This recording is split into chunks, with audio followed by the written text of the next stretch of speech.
Lumipat muna tayo dito ngayon mga kapatid, no, sa pinakalas natin topic. Itong kay Kibuloy. Ito, Kibuloy na mga bayan. Ano? Ito na yung masaya dito kay Kibuloy mga kapatid. Dahil nga, di ba, merong 10 milyon na pinatong sa ulo ni Kibuloy. Ngayon mga kapatid, no, gustong dagdagan po ng ating PNP. Plano pa lang naman. Hindi pa naman final mga kababayan na dadagdagan na yung patong. Pero ganun pa man mga kapatid, no, mas maganda, 'di ba? Mas matatakam ang mga Pilipino pag malaki ang pera. No, dapat gamitin din talaga ng ating mga ahensya ng gobyerno yung ano, yung tawag ito, yung mindset ng mga Pinoy na sa pera na walang kaibigan, no. Alam niyo mga kapatid, ano, habang lumalaki itong kuan na ito, lumalaki itong mga mga pabuya dito, mas malaki ang chance mga kababayan na dadami ang mga Pilipinong magkaka-interes, no, na hanapin at ituro itong si Kibuloy. Malay natin mga kapatid, no? O ito ha, kung si Kibuloy nandito pa sa Pilipinas yan, no, malamang sa malamang yan mga kababayan, malalabas sa lungga niya yan, no? Mismo yung mga alipores na nag-aalaga sa kanya ngayon, no? Pag nakita siguro na umabot na ng 20 million or 15 to 20 million na yung babuya, tapos si simple lang gagawin mo, ituturo mo na si Kibuloy. No? May malaki ang possibility mga kapatid, no, na na ipagkanulo nila si Kibuloy. 'Di ba?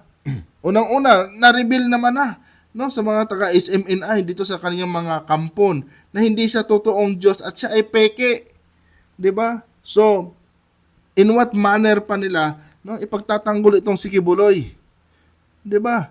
And for what reason pa na ipagtatanggol, ipaglalaban pa nila si Kibuloy, samantalang dito pa lang sa ginagawa ni Kibuloy ngayon, no, nagising na. I'm sure mga kapatid, yung ibang member ng Kingdom of Jesus Christ nagdududa na rin talaga dito, no? So, naghahanap lang yan ng tamang pagkakataon. And malay natin mga kababayan, habang tumataas itong pabuya dito, tuluyan na talaga makapag-isip yung mga miyembro ni Kibuloy na kanyang naloko, no? At ipagkanulo na si Kibuloy. 'Di ba? Malaking bagay ito mga kapatid, no? At ikakastuha ito ng mga mamamayang Pilipino pag sarili niyang miyembro ang nagkanulo sa kanya. 'Di ba? Anyway, panoorin muna natin itong balita na ito mga kababayan, ano. Pinag-aaralan na ng PNP na dagdagan ang 10 milyong pisong pabuya na makapag-uuso kay Pastor Apollo Kibuloy na may arrest warrant sa mga kasong child abuse at human trafficking. Sa gitna yan ng pagdagsa umano ng mga tip kung nasaan ang pastor.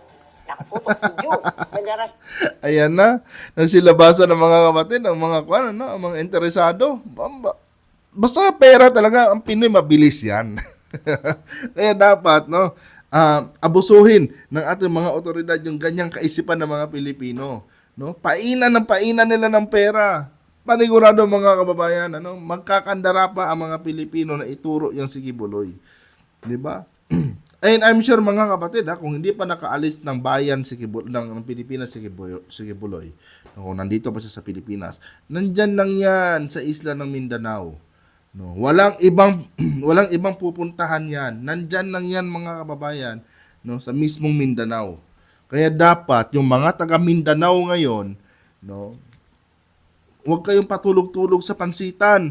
Tumulong kayo sa gobyerno. Pero iyo kung mag-isa niyo lang mag-isa lang kayong magiging tagapag-witness, no?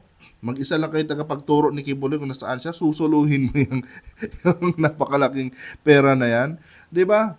Isipin nyo, wala namang naambag sa buhay nyo itong si Kibuloy. 'Di ba? Yan ang isipin nyo. Huwag kayo maniwala dyan sa mga pinagsasabi nila Duterte na kesyo mabait o ano yan si Kibuloy. Huwag kayo maniwala dyan. Hindi kayo kikita ng pera dyan. Mas kikita kayo ng pera pag tinuro nyo si Kibuloy kung nasaan siya. Tandaan nyo yan, mga kapatid. No? Kahit mag-100 pa ang kilo ng bigas, no, hindi nyo kayang ubusin sa pambili lang yung ng bigas, yung pabuya dito pag tinuro yung si Kibuloy. So, ito na yung chance nyo mga kababayan na magbago ang buhay nyo. Kaya makiisa kayo sa gobyerno, makiisa kayo sa ating mga otoridad, no? Dito sa paghahanap kay Kibuloy. Napakalaki na po nun, mga kapatid, kung 20 million yan. Malay nyo, no, umabot pa ng 30 million yung pabuya niyan. Nako. Ang laki. Ang laki. Malaking pagbabago yan, no? Talagang maging ang kaapu-apuhan nyo, talagang insured na.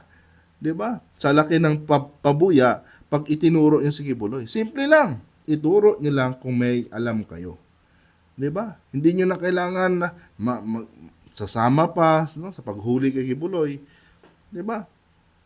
Ituro niyo lang, siguradong sigurado 'yan. May magandang bukas na kayo. Tuloy. Ilang araw pa lang makaraang mag-alok ng 10 milyong pisong reward para sa kadadakip ni Pastor Apollo Kibuloy at tig-1 milyong piso naman para madakip ang kanyang mga kapwa-akusado. Maraming Biruin nyo, no? 10 million kay Kibuloy. Doon sa 4 na kasama niya, tagi 1 million. Di ba? Di 14 million na yun. Iaangat pa yan ngayon. Kahit sabihin natin yung 4 na million lang doon sa mga kasamahan niya, yun na lang yung lustayin nyo sa mga bisyo nyo, kung ano man gusto nyo i-ano dyan, tapos yung 10 million savings sila. Di ba? Ang laking pera na nun, mga kababayan. Mag-isip kayo, no? Huwag kayong maging loyal dyan sa mga pinaggagawa nila Duterte. No? Ito ang isipin nyo dahil may future, magandang kinabukasan ng nag-aabang sa inyo. Pag tinuro nyo kung saan nagtatago itong si Kibuloy. impormasyon na ang natatanggap ng PNP.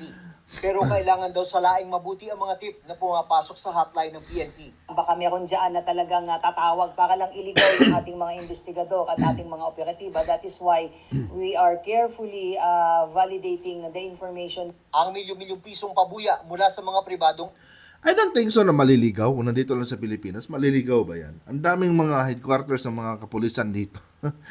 Maliligaw ba yan? No? Wala yan. Hindi imposibleng maligaw yan. Basta tutuhanin niyo lang, ha? Nahahanapin niyo si Kibuloy, ha? No? Hindi maliligaw yan.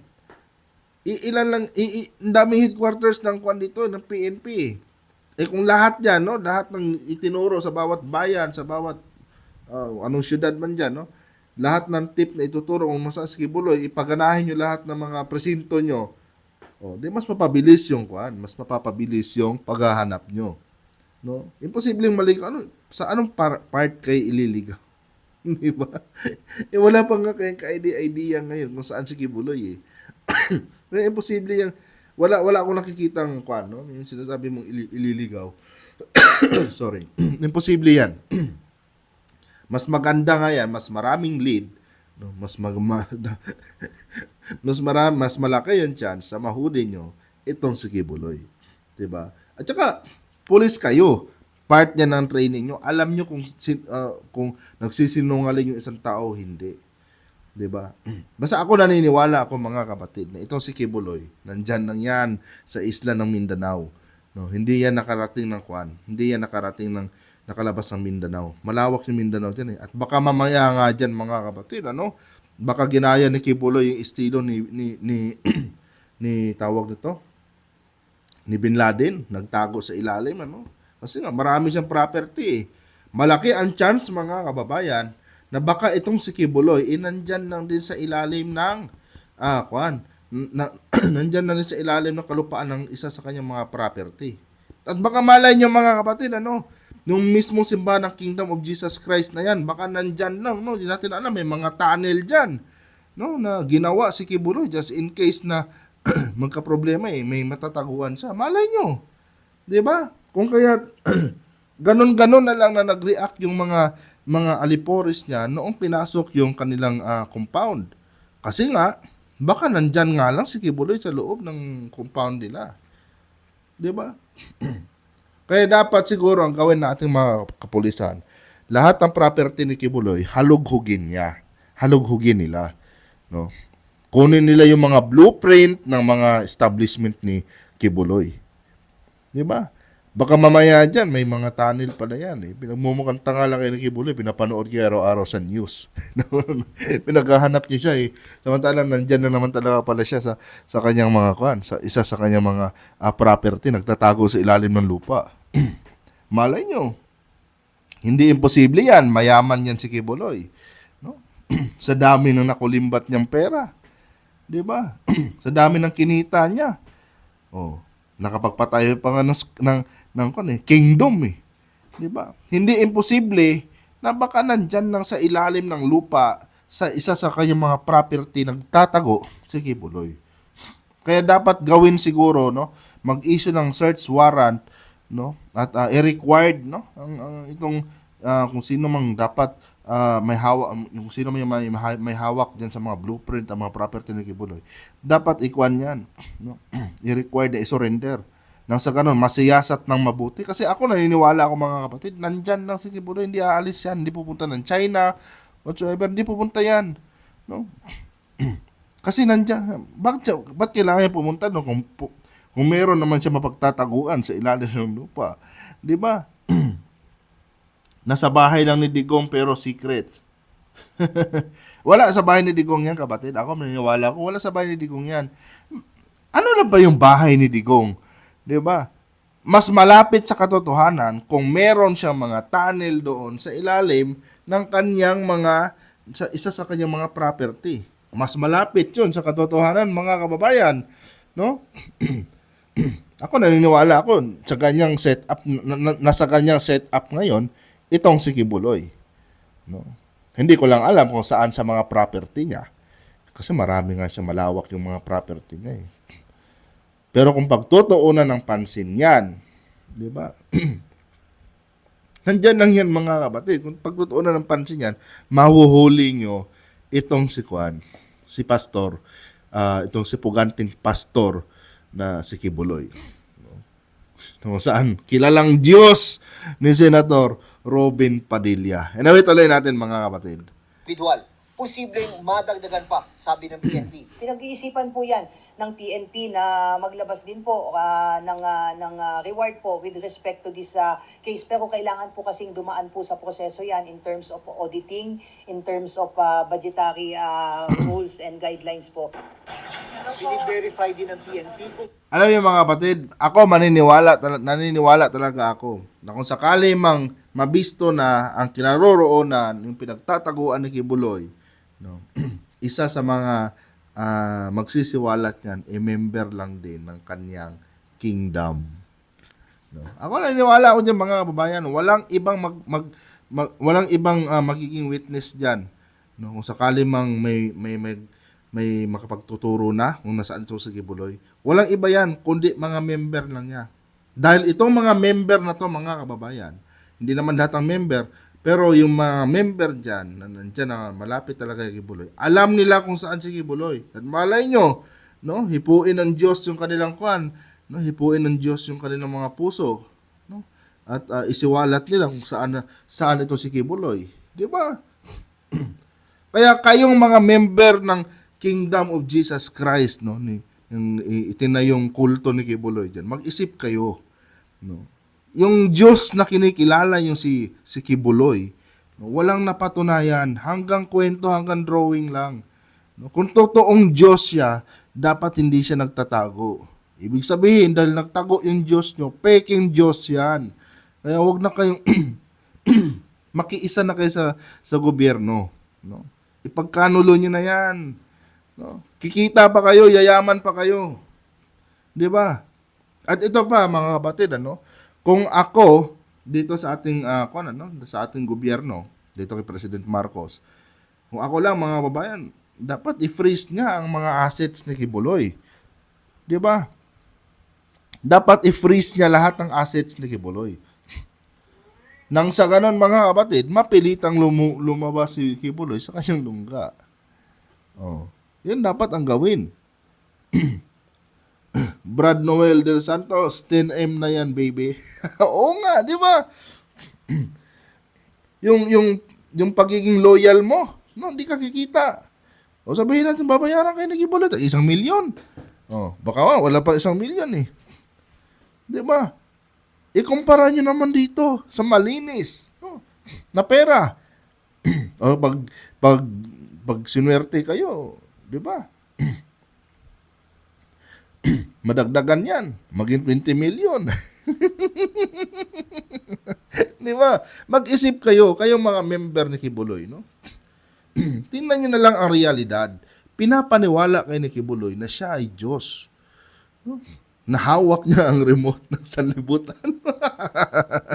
Di ba? Kung totoong Diyos siya, doon pa lang sa US dati, nung pumutok yung kaso niya, dapat nagawan na niya ng paraan yan. Huwag kayong maniwala, no, na Diyos yung kwan nyo, yung pastor nyo. Hindi Diyos yan. Nagtatago na nga lang ngayon eh. Oh, meron bang Diyos na duwag? Descendants of Christ daw siya. Tapos ganyan. Oh, si Kristo ba na duwag? Diyan na lang mag-isip kayo. Ipagkanulo nyo na yan. No? And dito naman kay BBM, i-freeze mo na yan, yung mga asset yan. No? Pwede mo, may kapangyarihan kang i-freeze yung asset yan. No? Kasi nga, baka mamaya dyan, yung asset yan, eh, merong mga pera yan na galing sa kwan. No? Hinalo, baka merong mga 51 billion dyan na hinalo. Di ba? Malay natin. Oh. Malay natin. Baka mamaya yan, merong galing sa corruption na pera dyan. No? May 125 million. No? Malay natin. Kaya dapat i-freeze yan. No? I'm sure mga kapatid, pag yung mga property na ni Kibuloy ang sinakal, no? Halimbawa, freeze, lahat, no? Hindi na pwedeng gamitin yung kayong mga pera. Pag yan lahat na yan na freeze mga kababayan, paniguradong mga kapatid, lalabas sa lungga niya yan. Magkukusa yan. No? Ngayon kasi, nakakapagtago pa siya, malakas pa yung loob niyang takas-takasan ng batas, no? Dahil nagagamit pa niya yung mga resources niya. Pero pag wala na yung magamit, mga kapatid, malayo ang isang taon yan, lalabas, lulutang yan. At haharap yan. Oh. Kasi pinutol mo ang resources niya eh.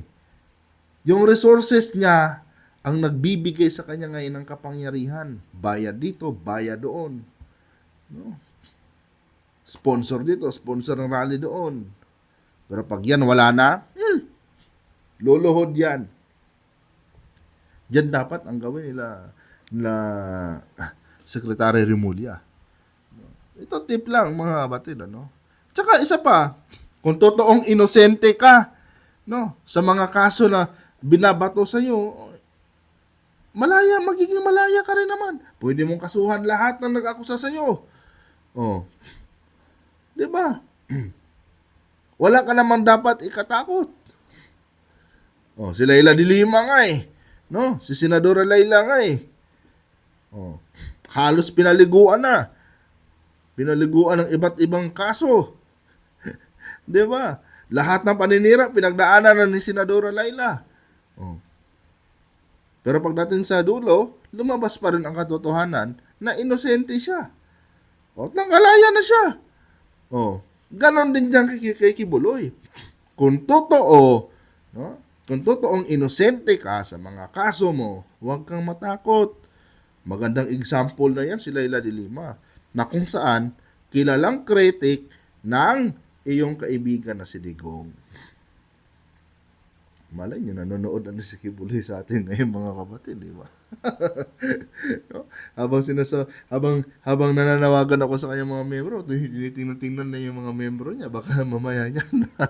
Nagtatanungan na sila kung magkano offer dyan para hindi na ipagkanulo. Di ba? Ay, nako. Totoo ang kumakalat na impormasyong nasa China na si Kibuloy. Pero dahil sa ngayon, may mga indikasyon pa umanong hindi pa nakakalabas ng bansa si Kibuloy. Alam nyo yung sinasabi na sa China si Kibuloy. Pakulo lang nila yan. No? Pakulo lang nila yan para yan ang panglilihis. Yung sinasabi na sa China si Kibuloy, yan ang siguradong panglilihis. No? Hindi aalis si Kibuloy, mga kapatid. Hindi aalis yan. Nandyan lang yan sa isa sa kanyang mga teritoryo. Gaya ng sabi ko, nasa ilalim ng lupa, no? Malay nyo, may malaking mansion pala siya dyan sa ilalim ng lupa. Sa yaman ba naman ni Kibuloy, mga kababayan, hindi imposible yan. No? Na magawa siya ng kanyang rest house sa ilalim ng lupa. Eh kung sa Australia nga eh, Meron ngang hotel doon na nasa ilalim din ng lupa eh. Fully developed eh. Yan din kay Kibuloy mga kapatid. Hindi rin imposible yan. No? Sa laki ng kanyang property, sa dami ng kanyang pera. Oh. Pampagulo lang nila yan, no? Panglilin lang nila yan, yung sinasabing nasa China. Para na maging doon, para yung focus natin nandun na sa China. 'Di ba? Pero totoo nandyan yan. Naniniwala ako, 100% mga kapatid, nandyan na si Kibuloy. Baka mamaya dyan, nandyan na siya sa kalaparan ng lupa ng kanyang sila tawag ng Glory Mountain. No? Dyan sila nagtayo ng kanilang underground na rest house. 'Di ba? Baka mamaya yan, si Kibuloy, mga babae, naka-jacuzzi lang, no? Tapos pahiga-higa lang. No? Tapos may maraming chicks. 'Di ba? Samantalang tayo dito. No? grabe na yung pag-aalala ng ating mga otoridad, no? Dahil hindi nila mahanap si Kibuloy. Baka mamaya pinagtatawanan na kayo ni Kibuloy, basta kayo si pa, oh, tangina nyo ha. Ay nako. Tuloy pa rin ang manhunt operation ng PNP. Meron din po siyang resources, meron din po siyang mga supporters, kaya nga patuloy yung ating pag-apila kay Pastor Kibuloy at sa 5 pa pong akusado na sana let us Putulin nyo ang resources ni Kibuloy at lalabas yan. Ganun ang kasimple yan, ma'am. spare, particularly particularly yung ating mga supporters, yung ating mga mahal sa buhay. Sinusubukan pa ng GMA Integrated News na makuha ang panig ng kampo ni Kibuloy. Para sa GMA Integrated News. Wala na kayong asahan dyan, mga kapatid. No? Wala kayong masang magsasalita pa yan. Magtago na nga eh. Kaya ang gawin nyo na lang dyan ngayon, no? Alamin nyo, no? Halongkatin nyo yung mga teritoryo ni Kibuloy dahil naniniwala talaga ako na nandyan lang yan. Hindi lumipad ng ibang bansa yan. Nandyan lang yan. Subukan yung galawin, subukan yung ipitin yung kanyang mga resources, yung kanyang pera, i-freeze nyo lahat ng mga assets niya, lalabas yan. Dahil magugutom yan. Diba? Magugutom yan. Oh. At pag wala ng pera yan, wala nang kakayanan yan, mag-influensya ng mga tao na i-cover up siya. Diba? Dahil pera lang niya, no? Ang nagbibigay sa kanya ng kapangyarihan. Kung kaya't napakahirap niyang hulihin. Yonel Bungato, kapag lumabas sa bansa si Taning Kibuloy, tiklo sa FBI sa daming kaso niya sa US. Tama. 'Di ba? Tiklo 'yan. Ay nako. Ang gawin niyo na lang pinaka-the best way talaga niyan mga kapatid, ano? I-freeze yung account niya. Kailangan nilang gutumin 'yan. At pag nagutom 'yan, lalabas na 'yan. Oh. Yang yung pagiging pagkaibigan na ni Digong. Oh. wala na magiging silbi yan. No? Baka si Digong pa magkanulo dyan eh.